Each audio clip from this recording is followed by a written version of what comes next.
you need to be able to have people that you can lean on, but you also need to be able to admit that you are at a place where you need to talk it out.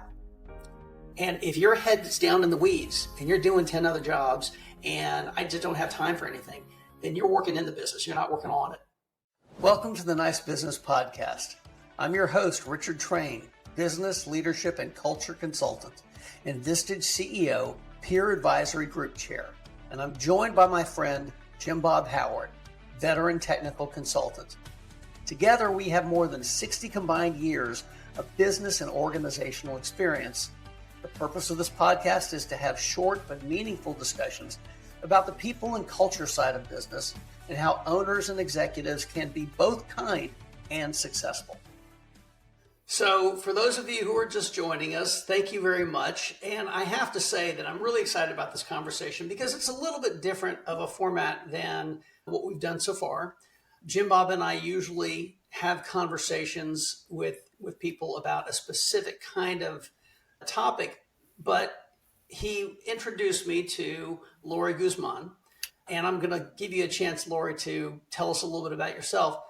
But in our preparation conversation, it was so organic and so great about a wide-ranging set of things having to do with business that I thought, it would be a great idea for us to just kind of get on and just the three of us talk about things that I think have to do with something that business owners and CEOs encounter on a regular basis, and it kind of gets away from them.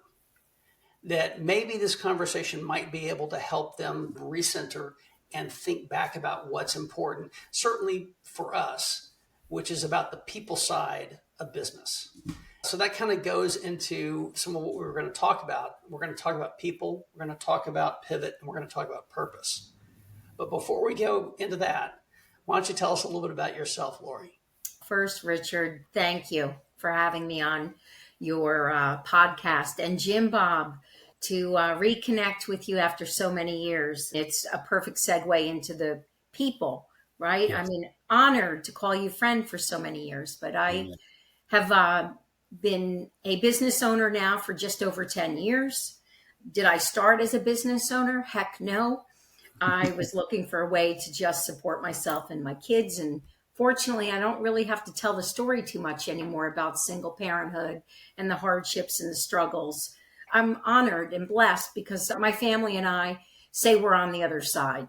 The business I started, unbeknownst to me years ago, was really to support business owners that needed administrative support pre-COVID. So we were fancy. We were a virtual organization before the word virtual became cool. And then that administrative work morphed into walking beside powerhouses like you, Richard, and Jim Bob, that are serial entrepreneurs, passionate about serving others, generating opportunities that yield an ROI. So the inside story through the years, I grew up in it, became Laurie with a story, and then really known to be a natural connector. I'm exceptional at it. I'm passionate about it. So today, pivot, that word is really powerful in my life, but I'm sure we'll get into that. Yeah, absolutely. So one of the things that we were talking about was about the importance of people and being a people-focused business and business owner. And what tends to surprise me, and y'all chime in if you agree or not, but is we kind of grow up knowing the right way to be. Yes. Now, I don't care whether you're just whether you're more philosophical or whether you have a religious view or whatever, doesn't matter. You grow up knowing the right way to be, how to be a good person, do unto others and all of that. And yet so many people, especially when they get to higher levels in business or leadership, it amazes me how easy it is for them to kind of set that aside and do what is easy, which is not always what is nice. So and this is the Nice Business Podcast. This is all about being people focused. And they do it for expediency. They do it to get ahead. They do it for their own self-interests, which I find to be very short-sighted. Do y'all find that to be the case too? Yeah, and I would say what I see more than anything is that you do start off doing what you do, start your business or buy your business or whatever you're doing because you want to serve people. And you want to work alongside people that want to serve the same kind of people that you want to serve. But at some point, you get to the point where now you've got to start expanding and you've got to start growing and start scaling up. And you start getting people in and maybe get some layers in your organization. And you, maybe for the first few years and even for the first few levels, you're still able to kind of know everybody. But at some point, you get to a point where you can't. You can't know everybody that's in your organization once it gets to a certain size. And then it's just too easy to look at them as the bottom line and to say, this is a human resource cost. This is, what's it costing us to have this person on? And are they providing all of that value instead of looking at the person and really understanding that they've got hopes and dreams and desires just like you did when you started this. And maybe for them, they do want to start a business someday, or maybe they would like to work in a different way. But you lose sight of that. You don't get to connect with them as much as you did anymore. And then it makes it really easy to just kind of circle the wagons and talk to the folks that are really close to you with not really understanding how does everything that you do really impact the rest of the people that are part of your organization or in your clientele.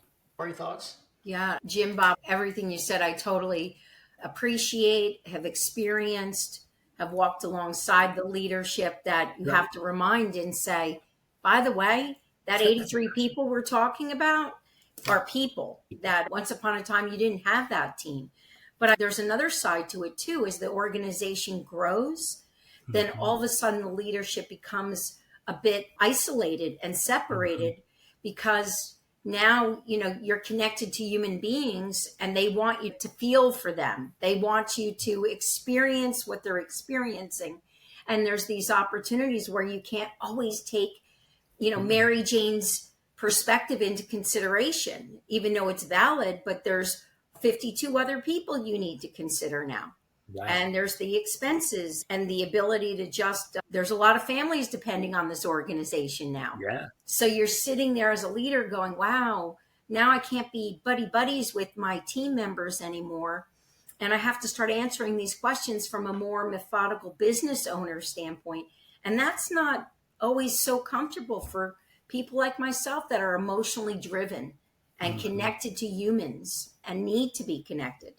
True. And don't you think that as a business scales, as a Vistage chair and as a coach, what I've found is that you get business owners or CEOs, if they have a board, that they start speaking to the board as opposed to speaking to their teams. And so it's a different kind of language.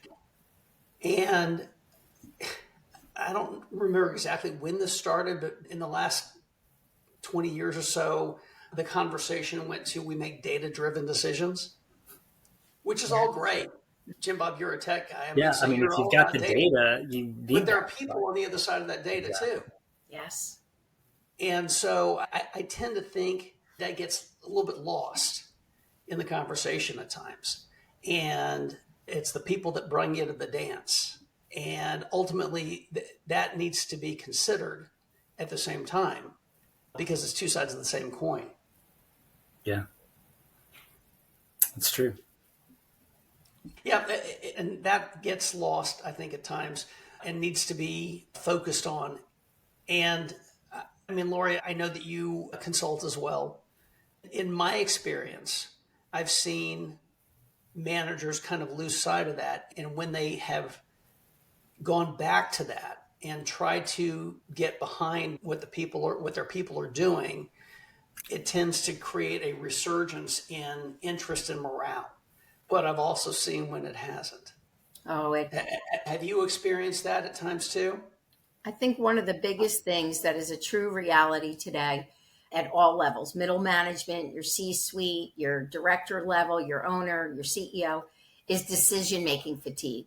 I think we're so connected. Let's talk technology. I mean, if we don't respond to a text, an email, a phone call, an in-person meeting, whatever it is, in 5 minutes or less, and I don't think I'm exaggerating on that, there's accountability being already tallied, right? And so just what you're saying, the managers, I mean, an exceptional manager is one that really knows how to be present when they're in a conversation, how they're balancing that work-life balance is just, I think it's a little cliche today. I think it's just about being able to know how much is enough for you and being able to balance it in a healthy way. The three of us could all, I think we all come to the table with three different levels of work-life balance and what we're willing to sacrifice, what we're willing not to. So I do think from a manager's level, I think what I see the most is leadership gets to people's heads. They start to recognize like, wow, I got a little authority here. I got some power. I'm making some decisions. Maybe they're a little fatigued. They don't know how to balance things. And then they start to drive from a more authoritative position than the, let's look at this from all angles. Yeah. You know, that's one thing that is really important, is looking at it from the viewpoint of the people for whom you lead. But probably one of the biggest components to that is communication.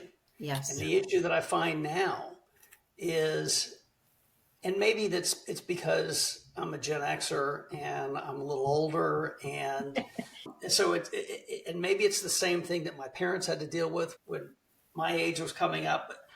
I don't know, but I do see a difference in how to communicate, and it's different from every different age.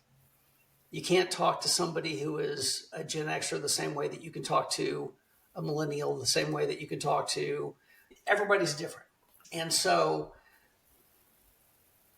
what are your thoughts on how to best communicate regardless of who you're talking to? Jim Bob, you are so exceptional at communication. I can still remember examples of you in crucial conversations, and you know how to do it with a real level of sensitivity. You got to speak to this, please. I think the important thing with communication is understanding what it is you're trying to communicate and who you're trying to communicate with. Richard, to your point, different generations are going to communicate and receive communication in different ways. The other side of that too is like, what are you trying to accomplish? What's the conversation about? And that's pivotal for really what you're communicating about. And so if we're trying to get to a certain goal and certain things need to happen, we need to communicate. That's what we need to do. And that's what we need to work towards. But the other side of that is listening to what it is that may be keeping us from getting there. Because the last thing I ever want to do is just continue the beatings until morale improves. And that's where you get a lot of times when you have a goal that you want to get to and you try to communicate what that is. I'm like, okay, everybody, here's where we're going. And you got a couple of people that are on the boat or on the train or whatever your metaphor is. They're like, I'm not sure that that's the right goal. Or we could do that, except that we don't have any wheels on the bus, or we don't have whatever the situation is. And if you're not listening to them and you're thinking, hey, we're just going to go. And they're like, okay, but this thing doesn't roll. We're never going to make it there. And you have to be able to listen to them. And I think that's the other key part of communication too, is that it's not just about trying to communicate your vision. You're also trying to communicate with them the things that they need to know and give them the opportunity to communicate with you the things that they know about the situation as well too. And I think the biggest part of both of those, that it comes down to being transparent with your people and just across the board, and then also building trust with them by being transparent. And so that trust and transparency is key to anything that goes on with communication. In fact, if you start communication and there is no trust, you're not going to get anywhere. So if you realize that at the beginning of the conversation that these people don't trust me, that's where you have to start. Sure. Mm-hmm.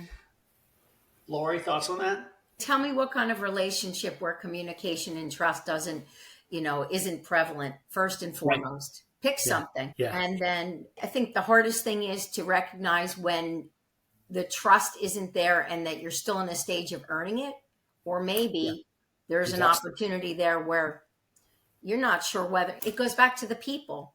You may not, if you don't trust your team, you don't trust the leaders that are working for you, or they don't trust you. How do you move anything forward? True. There are two components to those conversations that I think are pivotal that people need to learn. And I am guilty of that myself, is one of the things that I have had to overcome, and I struggle with this every day because I'm an extrovert. And that is, my gut reaction is to listen for the purpose of being able to respond as opposed to be able to understand. Yes. And I know that that is my own personal failing and that I have to overcome that. And what makes it worse is this comes from being fairly self-aware at an advanced stage. 22. And that is, and that is that I try to make sure that when I'm more comfortable with people, those barriers don't drop and that self-awareness doesn't drop and I start jumping all over them, which is a problem for me, especially if I'm managing them. I have to always remember to listen and to understand, and then be able to do something that I really had to learn. And this is not really a magic bullet in communication, but it's a real helpful tool, is rather than start offering up my opinion, is to start asking questions. Yes. Get really good at asking good questions, because you can lead people to where you want to be, regardless of their generation, by asking questions. They'll answer you in a different way because of their life experience. But if you can get really good at asking good, solid questions, open-ended questions, not the yes or no's, but how do you feel about this? Or I'll give you an example. We've got an issue that we have to get to X deliverable by X date. This is where we are. What are your thoughts on how we can best go about it? And that way you're inviting them into the conversation without saying, your team is screwing up and you're not getting there. And I'm really upset and I'm disappointed in the way that you're working. You don't have to do any of that. Yeah. Well, because the truth is that if they have any sort of self-awareness themselves, they're already upset with themselves for being in a situation where they're not meeting a deadline or not meeting a specific goal as well. I think that's always the key point, is like, okay, we can't start from 2 weeks ago or 2 months ago or 2 years ago. We have to start from today. Now, we still have, if the goal can't move, then we have to talk about, well, what is it that we accomplish between now and then, and what's going to keep us from doing that, so that we can work towards mitigating whatever is keeping us from it. But it does come down to, again, trusting your people. And I think that's, to be honest, in work, most of my career, I've been an individual contributor. I've led teams and managed people a handful of times. Most of the time I've been an individual contributor. But what I've seen a lot of people do is they go through all this process of hiring people that are fabulous. Like, they're the great people. You know, we looked at all the resumes, we took the cream of the crop, we hired the person that was the best for it. And then we get them in there, and then we don't treat them like the genius that we hired them to be. Oh, yes. Right? So when we don't trust their genius, or we think, well, they've got a lot to unlearn, or they don't know the way we do things, or whatever, who cares? Mm-hmm. You hired them into that role to be a genius. Help them be a genius and stay in their genius as much as possible. Now, you may ask a question like, does anybody have ideas how we can get from A to B, and what's keeping us from there? And they may go, I don't know. I don't really see a way that we can get there. And here are all the obstacles. Okay, well, let's talk about the obstacles, right?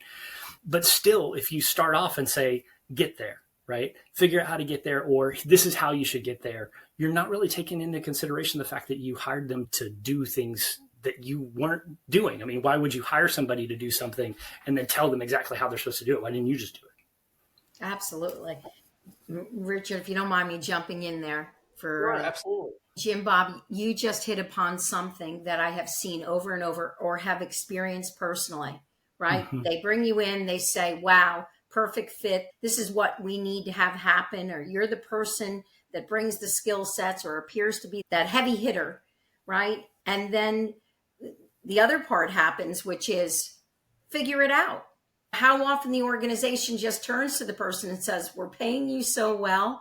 We've hired you for your expertise. Yeah. You're supposed to be so amazing. It's not my problem anymore. Now it's in your hands. We're 2 weeks in.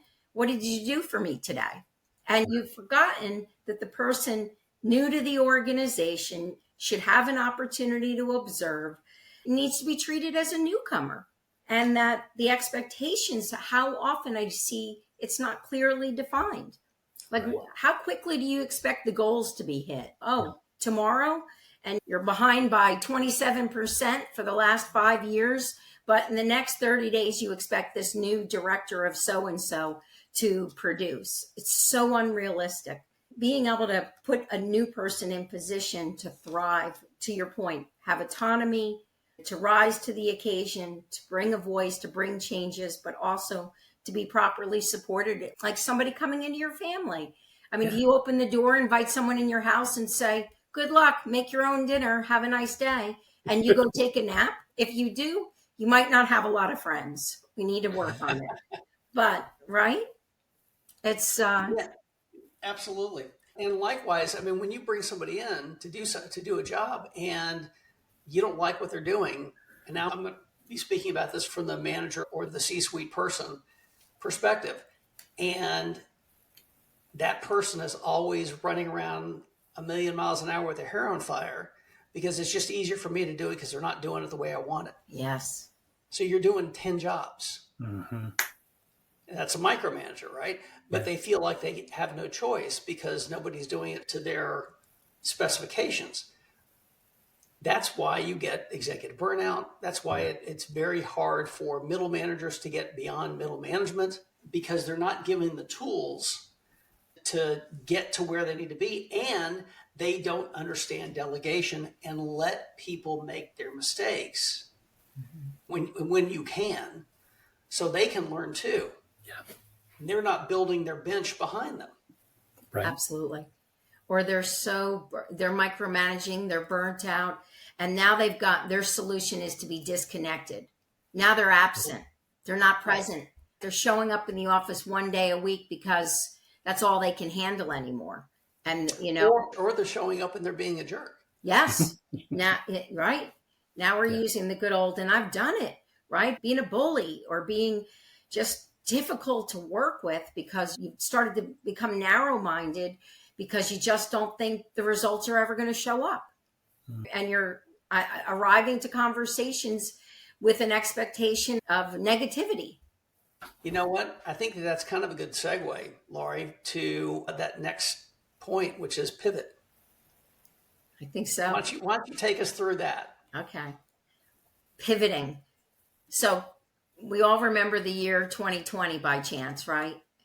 Yeah, a little bit. Yeah. So let me not be silly about it because we know how difficult of a year it was for everyone in the world, right? Yes. But it did bring, respectfully, it brought so many opportunities. It moved us, and I really love this word, it pivoted so many of us to start to show up differently in our personal lives, how we work, where we work, when we work, who we work with. Opportunities were birthed to virtual schooling, to virtual full-time jobs, right? And working from home was not a difficult sell anymore. I can tell you up until 2020, I spent so much time engaging with new clients in the first conversation discussing what it's like to work with someone who's not in your office. What is it like to work with a remote worker or a virtual person? And it goes back to trust and communication. So pivoting, I really think 2020, I was calling it leading up to that year, the year of perfect vision, 2020. And so be careful what you wish for, because it really woke me up. But it was eye-opening, yeah. It was. And that was the year for me where pivoting came into my life, where I started to, a lot of the things we just discussed, burnout, just feeling like just reinventing the wheel. Many people came to work in my organization, really came in as if they were coming for a degree. We were a training ground. They became exceptional at working virtually. They grew their confidence, developed new skill sets, honed in on skill sets they already had. And next thing you know, we were birthing new businesses. I can't tell you how many women left working for me to go start their own business. Yeah. Right? So Fantastic. Pivoting, at the end of 2020, I just started saying, what do I want? What do I need? How can I start to show up in my life from a more loving, compassionate, energy-driven, I want to be me. I want to be the best me. And pivoting is, I think, the most powerful thing a business owner can do proactively rather than reactive. Because by the time I was learning what pivoting was all about, which really just means changing course, opening up to new opportunities, looking at something with a new set of eyes, letting go of what's not working, take on what is working, and you pivot. It's this buoy, in the water. It's a really great compass that says you have permission to change. What do you want to do? I love the word. I just didn't know a lot about it until there was a lot of difficulty that I was facing in my own company and in my personal life, where I didn't have the same grueling demands that obligated me to stay in the model that I was running at the time. Yeah, yeah, absolutely. How would you recommend? So you were kind of forced to pivot, or at least you got to a point where like, I've got to pivot or I'm going to kill somebody. Yeah. What recommendation would you have for folks that are like, hey, things seem to be going pretty well. Why should I be looking at pivoting now? When's the right time to be considering a pivot? And then how do you go about that? I think the one thing I wish I did differently is that I wish I had a Richard in my court from the first year I owned a business. Right. I tell everyone who's about to start a business, a great mentor told me, you need an accountant, an attorney, and a business owner who's failed terribly and owned 2 super successful businesses. Get those 3 people in your court sooner than later. But the other big part, at least I think after a year, I think new business owners need some time to be a toddler, figure things out. I think pivoting that conversation's too premature early on, but having a coach, by the time you really say, I'm a business owner and I want to move forward and want to grow a team, especially if you're going to be more than a solopreneur, that you need to know pivoting, and you got to have a coach early on. And you need a coach who literally pivot. They can tell you 14 million examples of what that looks like. Yeah. And what does that mean? People pivoting, all of it. Well, and I'll throw another P word in there as peer group. And look, clearly I'm partial to Vistage because I think Vistage is one of the best organizations for peers at your level out there. But get one. There are others too. So it's not the only one, but it's what I like. And you need to find something that is a fit for you. Mm-hmm. So getting a coach that's a fit for you, getting a peer group that's a fit for you, somebody that you can bounce those ideas off of to help talk through things. If you can't go to your board, because that's why we hired you. It's kind of like what you were saying before, Jim, is, we hired you for that. You figured it out. But you can't go to the people who answer to you because they have a vested interest in telling you what they think you want to hear. But if you can talk to people who are not your competitors, not your bosses, and not the people who answer to you, and really just kind of flesh out these ideas. I have an opportunity to buy out my competitor to do X, Y, Z, or to take on a new product line, or I've got an issue with somebody in my C-suite that I'm not really sure how to handle, whatever. You need to be able to have people that you can lean on, but you also need to be able to admit that you are at a place where you need to talk it out.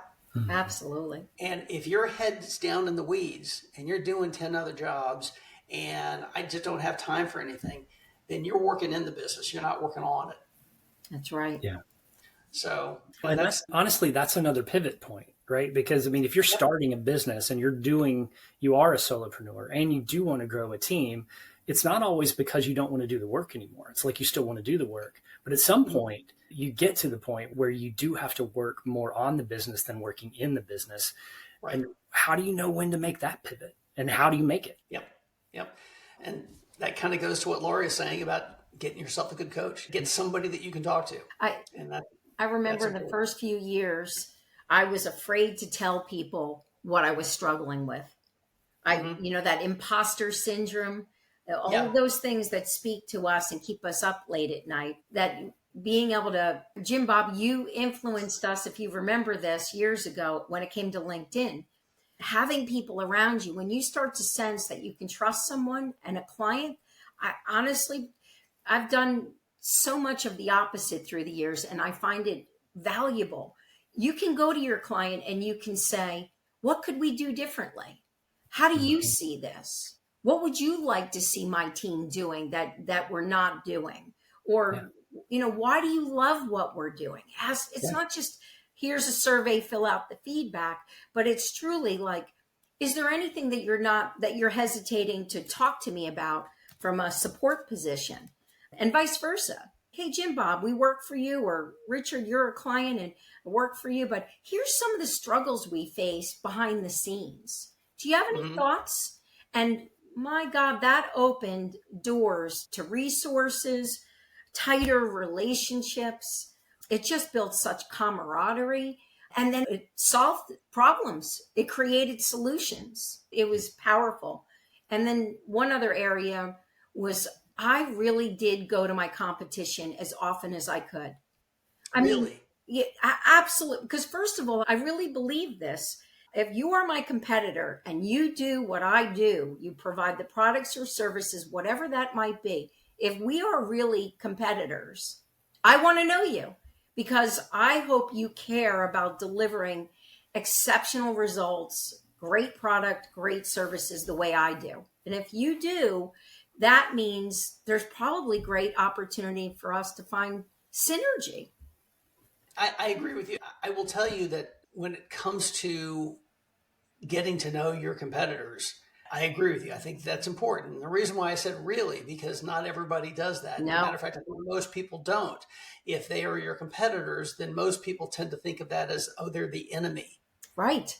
They're not the enemy. They're just doing something that you do. And in most industries, unless you are providing one thing to a small town or a small region or whatever, and there are one or two other people doing the same thing, for the most part, there's plenty of business to go around. Or what about the client who the chemistry's not there, right?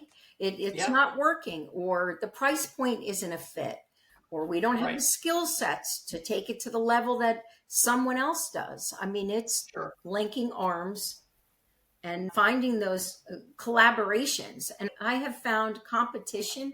I mean, it's really been a unique approach that I did with a lot of our clients, construction industry, accounting, legal services, you name it. And they would say, what do you mean you're going to reach out to the people that they do exactly what we do, Laurie? And I'd say, great.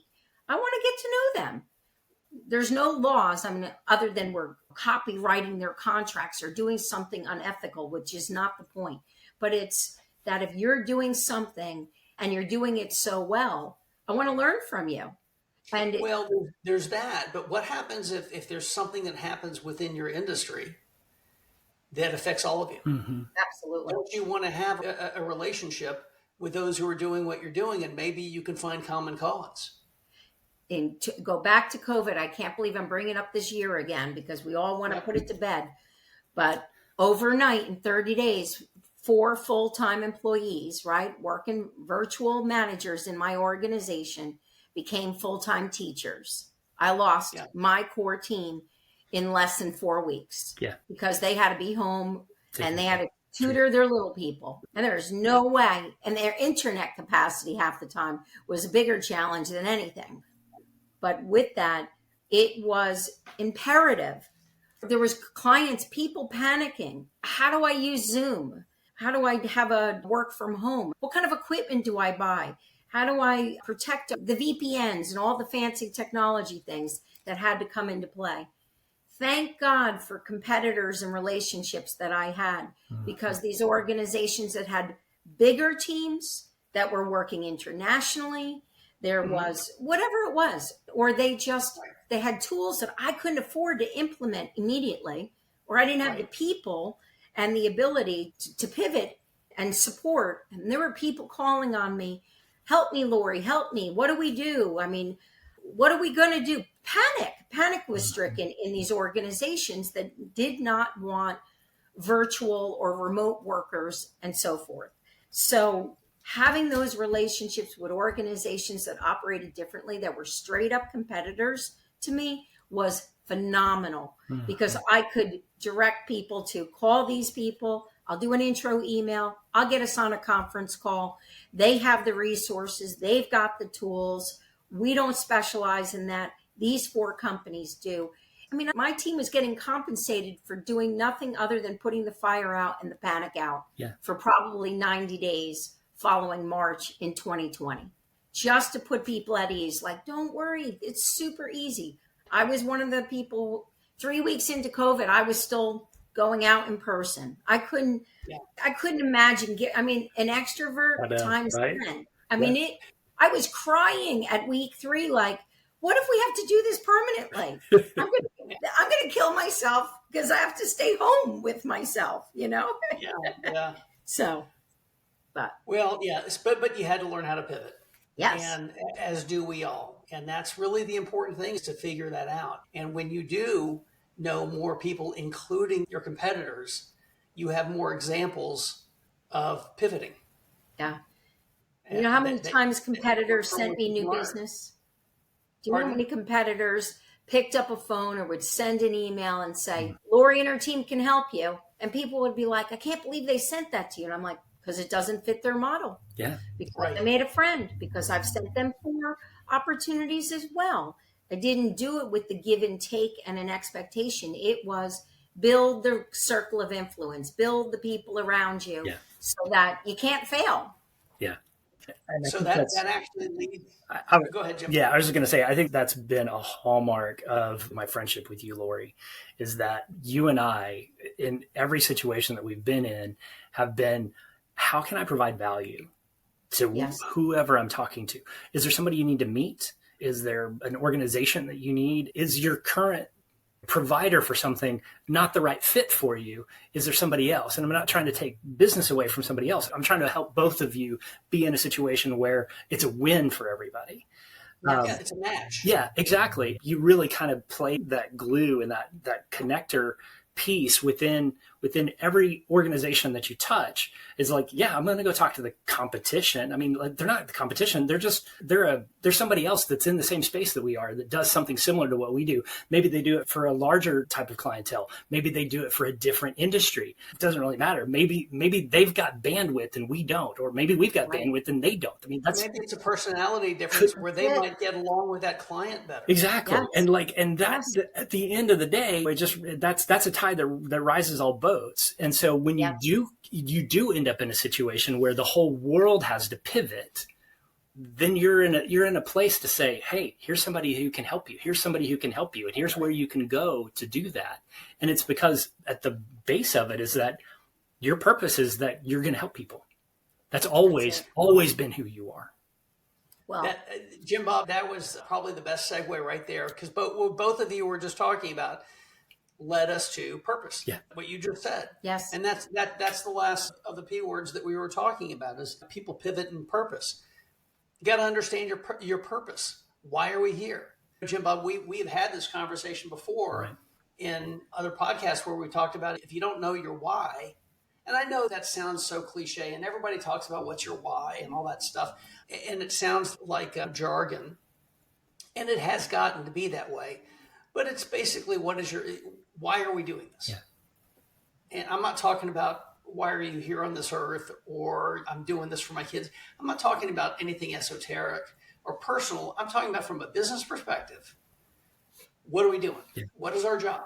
And in our space, this is kind of our company policy and how we go about doing things. And Laurie, to your point before about, with your competitors, is if you're able to refer somebody, a client, to somebody else because you think that they're a better fit with them, not only does your competitor appreciate you, and they're going to reciprocate because you know your purpose.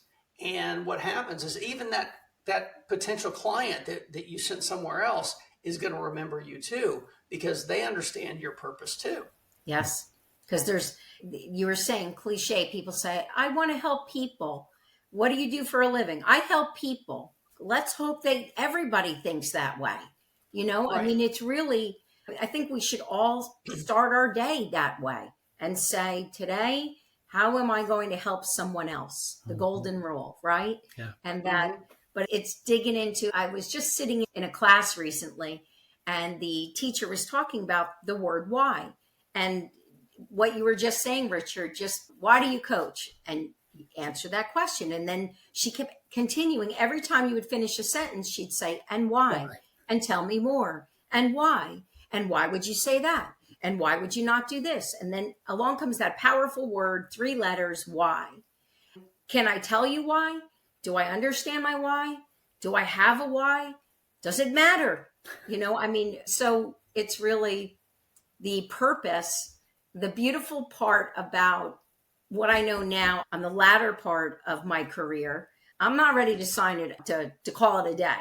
I just think I'm really ready to step into a chapter where it is all about purpose. Yeah. I don't have to explain it anymore. I don't have to say I help people. No, through just the way I communicate, how I stand, how I walk, how I talk, where I spend my time, the people I'm around. I think and the world would like me to be a little quieter once in a while. I know you two probably. I value every word you've ever said to me. No, Laurie, people tell me that all the time. Yes. But you know what? I really learned to embrace, you said it earlier, Richard, it's about listening. Boy, I mean, in this past year, if somebody was watching this whole episode, they'd be like, Laurie, you're lying. You do not listen. But I really am. I've gotten so good at being able to sit and lean in and go, say nothing and see what happens. Just let them continue. Don't interrupt. Do not start thinking about your response. And I'm telling myself, shush, just sit.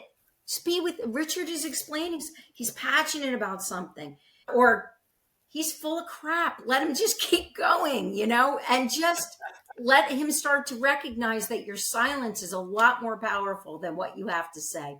And my purpose has become, let someone else be heard. That is really a huge part of, it's like an epiphany that I'm finding myself daily going, my purpose today is really to make sure that somebody else's story, what they need, what they don't need, who they are, whatever, that they're being listened to. Mm-hmm. Does that make sense? Absolutely. It does. Absolutely. And going back to the different types of people that you're speaking with, if you're listening to them, doesn't matter what age they are. They want to be heard. Yeah. That's it. And the younger they are, I find, and it's a challenge. I mean, I like an email that starts with, hi, Laurie, how are you? Rather than what's up and a question mark. And I'm going to just say there's some generations that think that's professional, right? Or they text you when, they want a raise and they're texting you. When do I get more money? I mean, I come from a generation where that's not appropriate, but yeah, the audience, the younger they are, I think the shorter their communication through technology is because they don't feel comfortable to communicate in any other fashion. True. Email and texting. You got to meet them where they are too. Yeah. Yeah. And just to back up a little bit, that's one of those pivot things that we've had to do, realizing we've come from a time where the phone was attached to the wall. And so you could only take calls if you could get to the wall, or you could stretch that cord, to a closet someplace to have a private conversation. Yes. To where we never get away from them ever. Like in the house, we're always there. When we're out, it's always with us. We're in the car. It doesn't matter. We're always connected to our phone. And that's part of what you're saying earlier about, the technology is like, I sent you a text. Why haven't you responded yet? It's been 5 minutes. I'm like, I set my phone down. What? Yes. But that's our generation where we've learned that it's okay to set it down. But our younger generations coming up behind us, they don't remember a time when they didn't have a phone. They've never disconnected. And so they've always communicated that way. And that's not to their detriment necessarily. I mean, it's not their fault. It's just that we just have to realize that sometimes when you go to communicate with someone who has always had a smartphone with them, they're going to communicate in a different way. Sometimes they're not comfortable face to face. Sometimes they're not comfortable on a phone call, but you get them in text and you can do that. Then you just have to be careful to realize, I can't always read tonality in what you're saying. Whereas if I can look in your eyes, if I can hear the inflection in your voice, I know what that means. You probably can communicate well with emojis. And I'm like, I don't understand what that's supposed to connote, right? I mean, was that you raising your voice? Was that you being excited about it? Your exclamation point, were you mad or were you excited? I don't know, because I can't tell by looking at your face. I don't get the nonverbal cues like we all grew up with. And so that's one of those other pivots. So we have to, like, how do we listen to people when we're not really listening to them? We're reading their texts. Well, and from a kind of to bring this full circle. So from the from the perspective of a business owner or a leader of some sort, CEO, president, what have you, middle manager, I don't care. What it comes down to is thinking about your people from the standpoint of you have to take into consideration not only your own perspective, but theirs as well. Yeah. Meet them where they are. Be ready to pivot to a way that is going to be effective, even if that means rising up to the 50,000 foot view, taking a step back and thinking about it. Whether you ask them to pivot or not really depends on the situation. And you're going to have to always keep the overall purpose in mind so that you have a guidepost of how to get there. Does that make sense? Absolutely. Very much so. Well, this has been great, y'all. I appreciate you spending the time, Laurie. This is an even better conversation than the one we had prior to this. Well, so I'm honored. This was just such a pleasure. It's really good. The opportunity to Jim Bob makes a connection, and coming into that call with no expectations is just, it's wonderful. It's refreshing. And I'm excited to see where you go with this, gentlemen. So me too, but all roads lead to Jim Bob, right? I know. Are you Kevin Bacon's cousin or? My Bacon number's 2, so I'm one removed from him. So that's it. All right, that's a data reference. Richard, doesn't he kind of remind you of a Kevin Bacon? Can't you just see him? He's got that whole personality. He's got the swag, the whole thing. He's pretty footloose. Anyway, all right, y'all. Well, thank you very much, Laurie. Thank you, Jim Bob. This has been a great conversation. And I hope that our viewers and listeners have gotten something out of it. And they can always reach out if they have any other questions. Awesome. And we'll put contact information in the comments. Awesome. Thanks, you, guys. Richard. Thanks for joining us for this episode of the Nice Business Podcast. We hope you got some valuable information and inspiration. We're always looking for great stories that will help your business be more kind and successful. And if you know of one we should hear or someone that would be a great interview, please let us know. To contact me, click the link here to go to my website or use this QR code. I wish you a nice business.